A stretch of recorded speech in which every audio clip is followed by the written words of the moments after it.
This is Courage Barbell. I'm your host, Chad Ikes. On today's episode, I want to talk about something I've made a couple of videos about, but I keep seeing it get messed up. So I'm making another video on it. And quite honestly, I'm probably going to make a couple more videos on it eventually, because there's two fundamental things for me in powerlifting. Actually, in any lifting, even I work on this with my athletes because it will transfer onto the field. That's rooting and bracing. Today, we're going to cover rooting again. And trust me, I understand the difficulties. I understand the idea that there's a bunch of different ways to look at it. And I hear people go, well, I'm rooting, I'm spreading the floor. Well, no, that's not really rooting. And I understand this because back in the day when I was competing heavy, we basically just pushed out. We were really just trying to push out, get on the outside of our feet, and that's what we did. To us, that was rooting back then. But we've learned more. The technique has advanced. And now rooting is way more than that, and it works way better than what we ever did before. So, let's get to it. Let's break this down to the very beginning. We're really focusing on this transverse arch and this longitudinal arch in our foot. Basically, we want 3 points in contact with the floor. So the first thing you want to do is we're going to try to spread the toes. And I'm going to tell you right now, I'm still working on this toe spreading thing and getting it down. I wish I could. I will eventually be able to spread my toes better. And then what I want to do is I got to keep this in contact with the ground, this in contact with the ground, and the heel. But what I'm going to try to do is I'm going to try to build this arch. So I'm pulling this into here, spreading the toes, gripping the floor, and now I have an arch here. I have a much bigger arch here, but I'm still in contact here. And what happens if you watch me stand naturally, this is me standing naturally with no root or anything. So I'm going to spread my toes, grip the floor, and I'm going to pull that in. And do you see how my ankle's stacked? So now my ankle is in a nice straight line. It's not falling in where it's weak. When I root, boom, it's up there. I have a big arch. I got good contact with the ground, and I'm squeezing hard. Okay, so now I'm at a little further angle back so you guys can see a little more. So I'm going to get in my squat stance, spread my toes, grip the floor. You can see my ankles stack. And now, when I do this just by gripping the floor, all of a sudden my glutes are firing, my hamstrings are firing, my hip flexors are firing, my calves are firing, even my thighs are firing. And the harder I grip the floor, harder I'm gripping, the more that happens. Now I want you to look at my knees. Here I am again. If I'm just standing, look at where my knees are and look at where my ankles are. This is not a very good and strong position. And if I squatted, even if I sat back, I'm here. But if I spread the toes, pull the arches up, you can see my ankle stack, and you can see my knees are actually externally rotating a little bit because I'm squeezing these glutes so hard. Let me give you a little side view of that too. Now remember, I'm not tucking. I'm not trying to tuck my glutes. I'm tucking, so I'm squeezing. I'm squeezing them because I'm controlling them. So I'm spreading my toes, root in here, and you can see I have a neutral back. My glutes are out, flexed, tight, knees are out. Now when I squat, all I got to do is maintain that root. Bam, everything falls right into position. All right, let's go over this one more time from a different angle. So I'm out here. This is just me standing, relaxed. You can see how my ankles are in a little bit. My toes, I'm not completely flat-footed, but my arch isn't as big as it could be. My knees are kind of pointed, not in, but not out. So I'm going to get my root, I'm going to spread my toes, grab the floor, pull that arch up, which is squeezing those hamstrings and those glutes, hip flexors, quads, everything's flexing really hard. You can see now my ankles are stacked. I have a good arch in my foot. Everything's tight. My knees are externally rotated a little bit. So as soon as I break for the squat, as soon as I push my hips back, bam, my knees are out in the right position. Just keep gripping the floor. Keep gripping the floor. Keep that arch up. Bam. Just like that.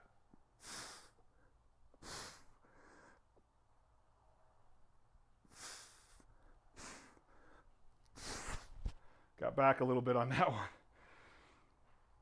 So that's the root.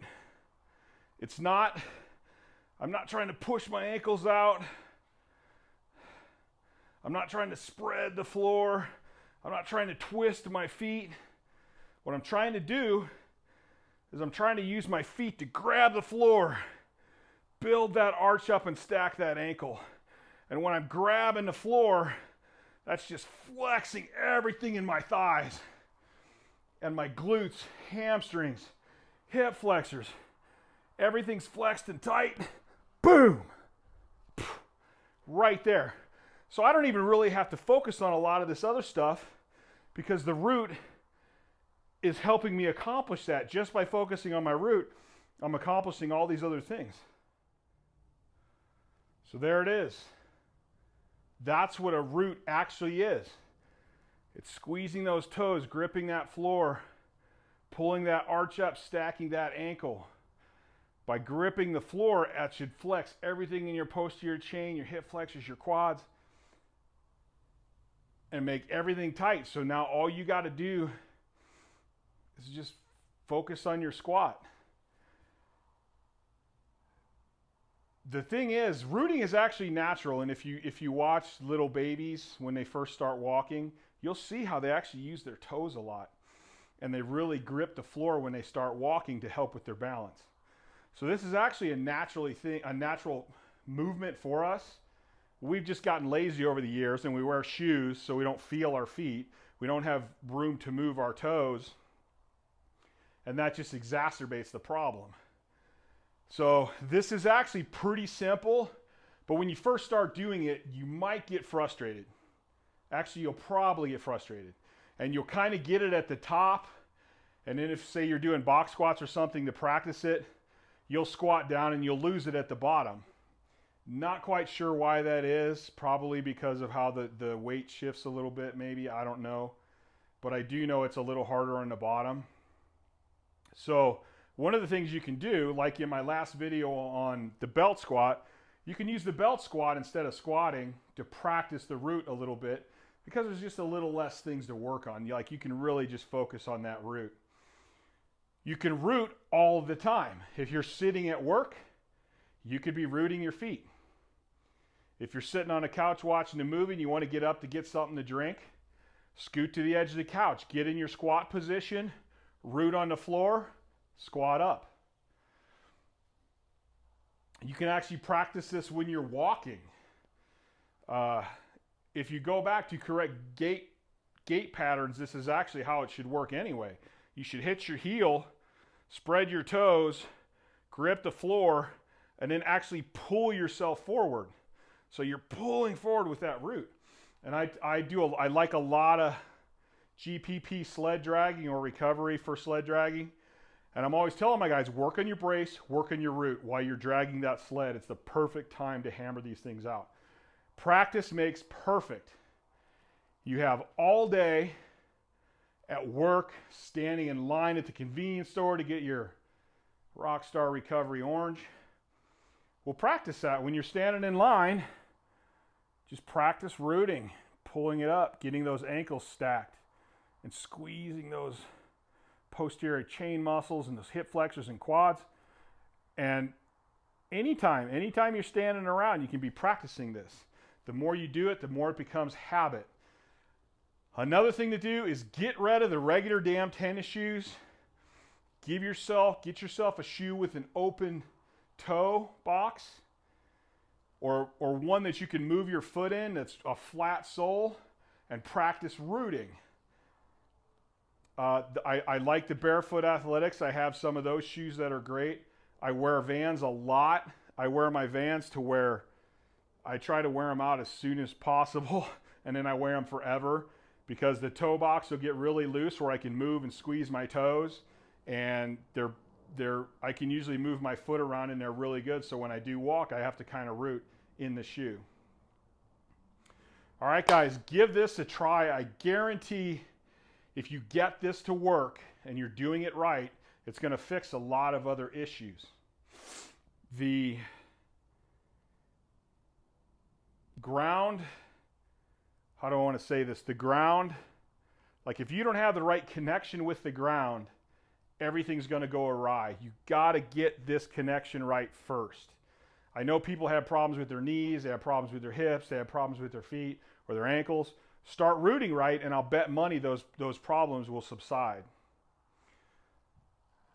Okay, guys, here we go again with the spiel. Please like the channel. Please like this video. Please subscribe to the channel. Please comment on the channel. Please share this stuff with other lifters that you know that could use this advice. Please go to my Instagram, follow my Instagram, hit a bunch of likes on all my shit on there. And yeah, that's it. I'm gonna let you guys go. Root, learn to root, subscribe to the channel because I'm gonna be doing a bracing video again soon. Those are the two fundamental keys of being an excellent lifter and having good technique. You must master those two things first. All right, guys, I'm out of here. Have a great day.